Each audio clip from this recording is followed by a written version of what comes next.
Hey,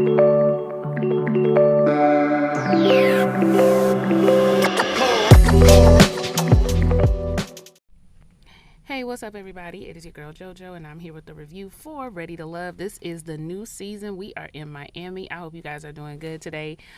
Yeah, I've been doing well. There is nothing going on. I appreciate those who checked in on me. It really just was nothing to watch. I couldn't find anything to watch.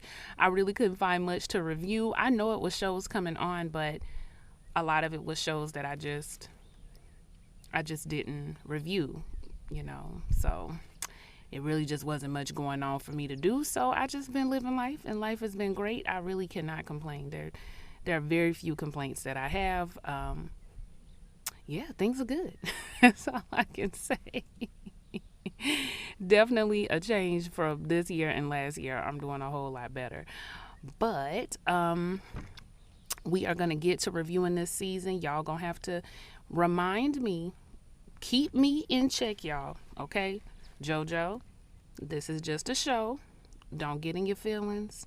Don't get worked up. Don't raise your blood pressure about these people. We already know they not serious. They never are serious. Well, let me not say that, because y'all did see that Rashid and Simone are now engaged, and I'm so happy for them. So some people are serious, but for the most part, they not serious. Because if they were serious, they would get out of some of these major cities. Okay, I want to see a Ready to Love. Let's go to the boroughs. If a city end in BORO, let's just go ahead and do a Ready to Love there. Let's go on to Jonesboro, Greensboro,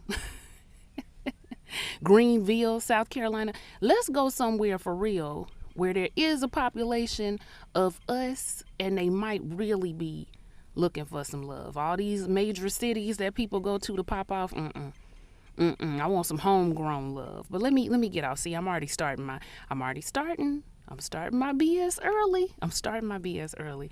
But y'all know it's a whole bunch of people on these first episodes. I don't always get everybody. I don't always remember everybody's name, and I don't really try to put too much stock into it, because all these people about to be going home in the next 2 weeks. So with that being said, let's get into the review.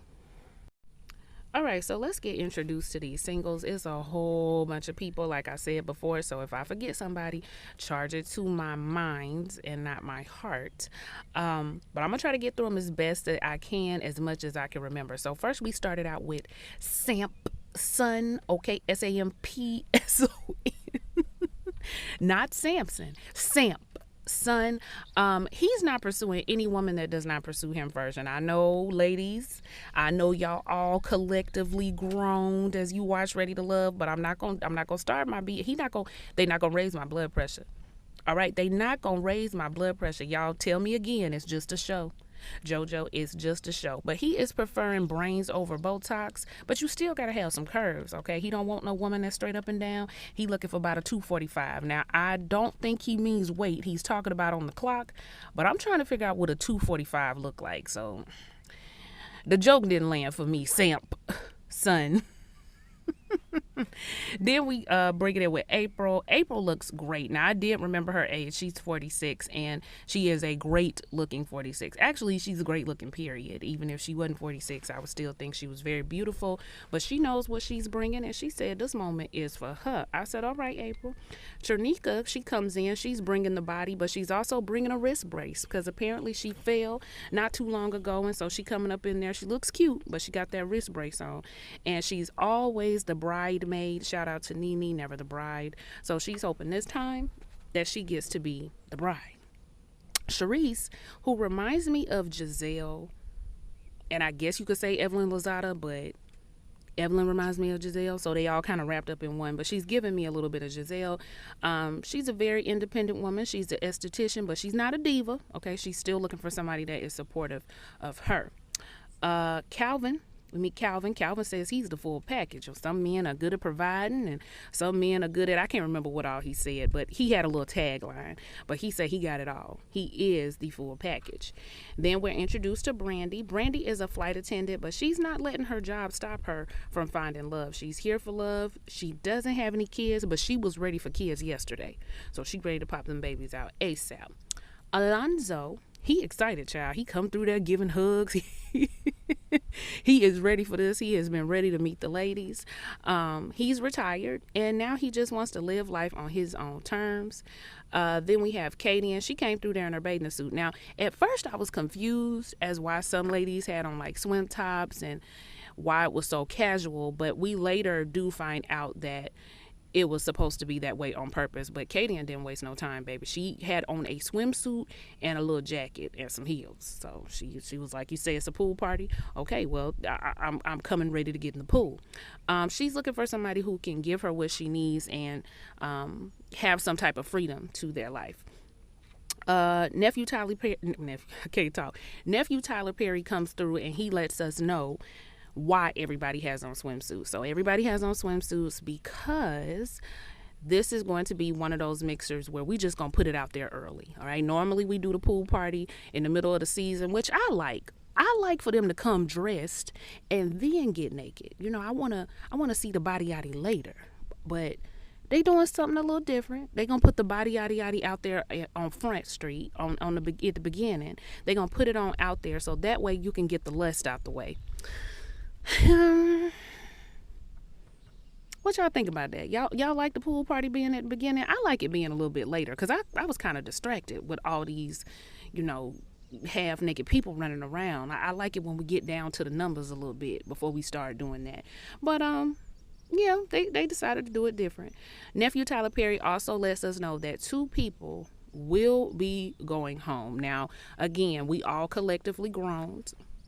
At the TV. 2 men are going to be going home, and I'm sorry. 1 man and 1 woman is definitely going to be going home.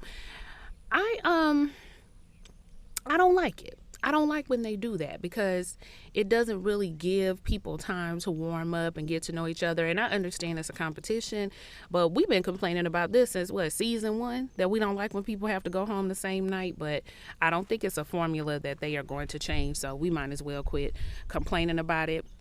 Let me move on and introduce the rest of these people. All right, so next up we have Mike. Mike says he doesn't normally approach women, but he knows he has to step up and have a little more conversation since this is indeed a competition. I forgot what Mike said he does for a living, but he also has a lot of body that some of the ladies are interested in. Sean says at 38, being handsome and successful and never been married, he might seem like a walking red flag.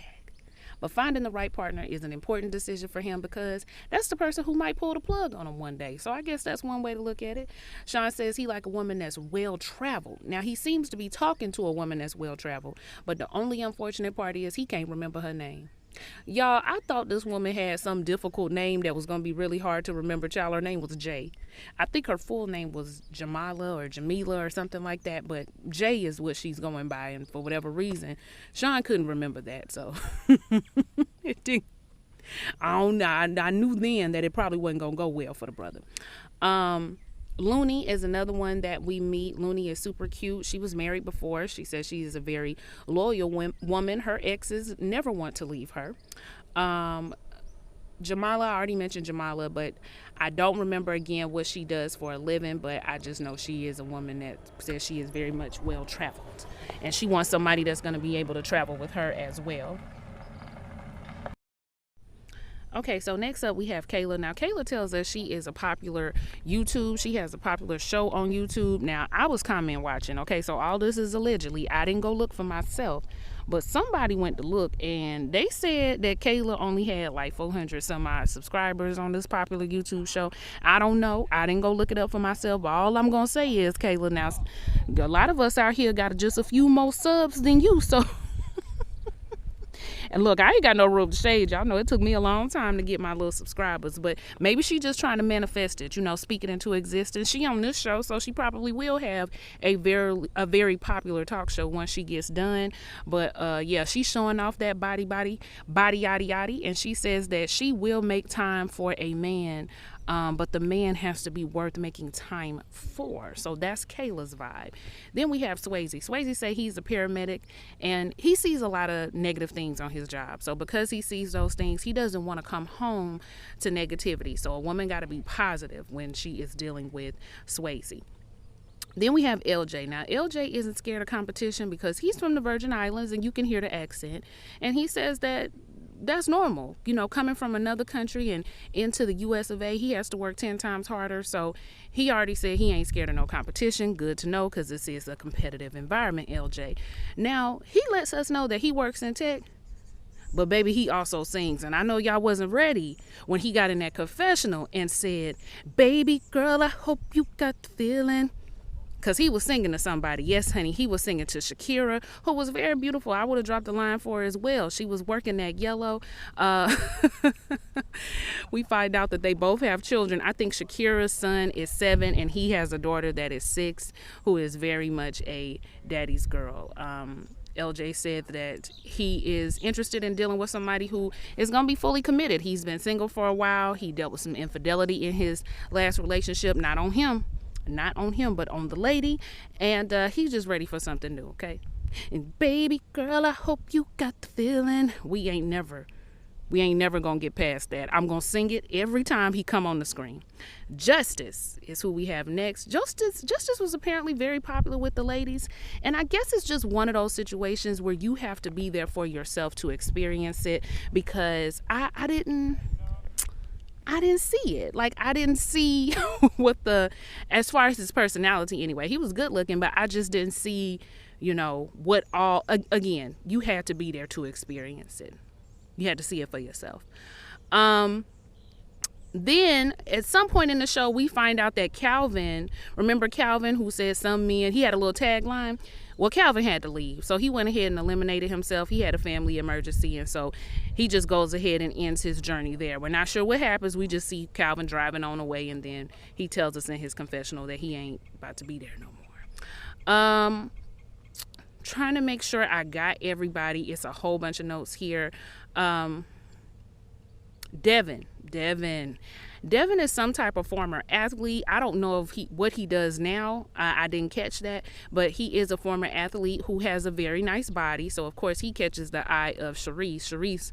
She liked the body. I could tell, because every guy she's interested in has some of that going on. He's asked if he has children and he says no. But then he says yes, because he feels like this is a really good time and a good environment to go ahead and let everybody know that he does have an older son. I think the son, not older, but not a baby, somewhere between 7 and 10. I think it was 10. He does have a son that he had with a woman that he met at a club one night. Sounding like a little one-night stand situation. He isn't in the son's life because some mothers make it difficult for you to see your child, and he's getting into the story. And I was glad when Kadian wasn't having it. Kadian was not having it. She said, did you go the legal route? Did you go to get some type of custody? Have y'all been to court?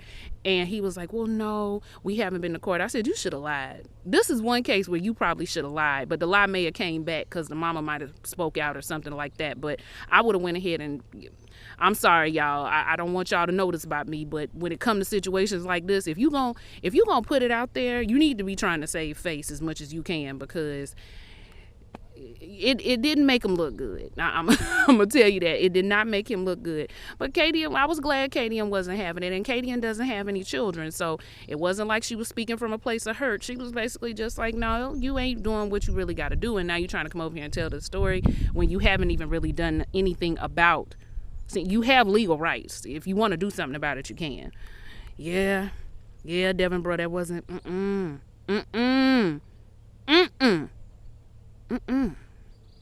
Okay, I feel like I got pretty much everybody, or at least the people who were the most open. I'm sorry, I did forget about Dominica. Dominica seems cool. She's giving off a lot of homie vibes. She's kind of loud. And some of the women had some things to say about that, one in particular, Sharice. But other than that, she seems okay. She's just a more boisterous woman, if you will. I probably forgot some people, but again, y'all, it's a whole bunch of people, so I did the best I could. Now let's talk about some of the connections that were made during the mixer. Okay, so some connections. We see a little connection in the mixer. Sharice seems to be drawn to Mike. Mike, not so much drawn to her. He says talking to her feels like talking to somebody in the doctor's office. She's just a little bit stiff. He needs a little bit more. She's also drawn to Devin. That little story he told did not deter her. She actually thought it was something she felt sympathetic about. She had some compassion for him. She even gave him a little hug. So I think it has a lot to do with how is it Damien? Am I saying his name right? Sorry, Devin. I think it has a lot to do with how Devin looks, but she seems to have compassion for him, even though Kadian wasn't having it. Speaking of Kadian seems to be drawn towards Alonzo. She likes the fact that he is retired and he has a little bit more open time. That is something that she likes and she has been looking for. So there may be something there. Who else had some connections? All these people, I'm telling you. There seems to be some type of connection between Justice and April. They actually sit down and have more of an in-depth conversation about the way that they grew up. April is asking him about his background and his upbringing. They both were raised by very strong women. I really like the fact that Justin said, because he was raised by strong women, it was a blessing for him. It did not feel like a curse. And it was just something I liked about that. Just something about the way that he said it. He still became very much a man for his own child and was a good father when it came to raising his child. Sorry about the wind, you guys. Again, you know my situation. It should stop in just a moment. So they had some type of connection there. Let's see, who was next? Oh, let's talk about the conversation that ensued between Swayze and Shakira, and a few of the other ladies were around too, but they were the main ones chit-chatting about this situation. So Shakira at some point says that she needs a grown man. She needs a grown man, so she says. And Swayze takes offense to this because when he was 16, his girl was 28. And I was like, Swayze, baby. Sounds like statutory to me, okay? I don't know if you thought y'all was in a relationship, but you were not. You were being taken advantage of, to which you say that she ended up using you. She was using you. You were too young for her. She was taking advantage of you. That is something that it's discussed, but a lot of times it gets glazed over, surprisingly, by men. When these older women are preying on, older women will prey on a young boy. So let me not get in my bag. Y'all know I get in my bag. So let me just stop it right there. But yes, Swayze, that was not a real relationship, not like you're thinking it was anyway. And you was getting drinks on the beach with her and everything. Like no. Who is this woman? But he's taking offense because he feels like some people are very mature. Some people are ready to handle, like, you. I'm 33 years old. You telling me I'm not a grown man? And no, we not telling you that. Shakira, what you should have said was, I just want to date a man that is older than me. I feel more comfortable with a man that is older than me. What we need to stop doing, ladies, and quit perpetuating, because it's already perpetuated enough, stop treating these men like children. 33 is grown. I don't care how you slice it, how you dice it, whatever community you come from. 33 is grown. You are a grown person. You're not an old man, but you're not a young one either. When I think young man, I think of the youth in their 20s, early 20s, 25 and under. Okay, once we start climbing up the age ladder, I ain't trying to age shame nobody, because I ain't no spring chicken either. But what I'm saying is, adults are adults and they need to be treated as such. Yes, you're still learning lessons. Yes, you're still coming into yourself, but you are not a baby. Okay, you are very much a grown man. So Shakira, I understand what you're saying, boo, but be careful with your words, because honey, they'll go right back to 18 with it. They'll start thinking they the youth for real, okay, all up in vacation Bible school in the under 18 class with it. So make sure you be clear about what you're saying. That's all I'm saying. But yeah, they had a little debate about that. Then we get nephew Tommy coming back in because he needs to have a conversation with the ladies. Who are you feeling? Who are you not feeling? Who needs to stay? Who needs to go? Y'all know how it goes, even though it's just the first episode. So who's a keeper? Right now, the ladies are feeling Justice. Mike is brought up. Randall is brought up. LJ is also brought up, and Samp's son is also brought up. So the no's end up going to Sean. the no's end up going to Devin, Swayze. They say he in them streets. So there are some no's that are going around, and there's a few that the ladies don't agree on as usual. Hold on, let me let the wind make an appearance.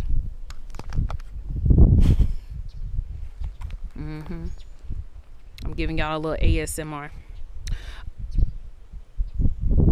Okay, so when it comes down to the chopping block, they end up sending Sean home and keeping Swayze. And I know we were all kind of giving that a side eye, but those things happen on Ready to Love, and I believe they happen for rating purposes. Swayze is going to give good ratings, so that's probably why they kept him.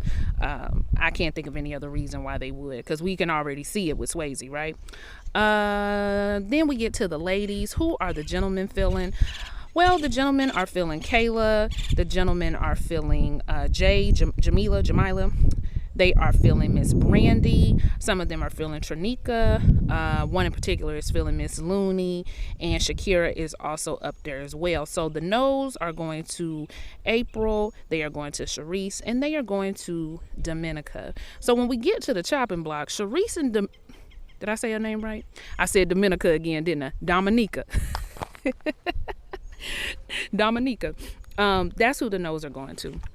So when we get to the chopping block, neither one of them go home. And I said, see, this is what I'm talking about. Y'all do this every time. Every time Ready to Love breaks their own rules. They break their own rules, and I can't stand it. So nobody is going home as far as the ladies go, even though one of them was supposed to go home. And I guess they did that to balance out the fact that Calvin had already eliminated himself, but I see you, Ready to Love. What did you guys think about the episode? Did you love it? Did you not love it? Are y'all like me? Y'all want to see Ready to Love go to one of the boroughs? Greensboro, Jonesboro, Statesboro. Okay, I want to see some hometown love. Let me know what you think down in the comments. It's so good to be back. Like, comment, and subscribe, and I will see y'all for the next one. Bye.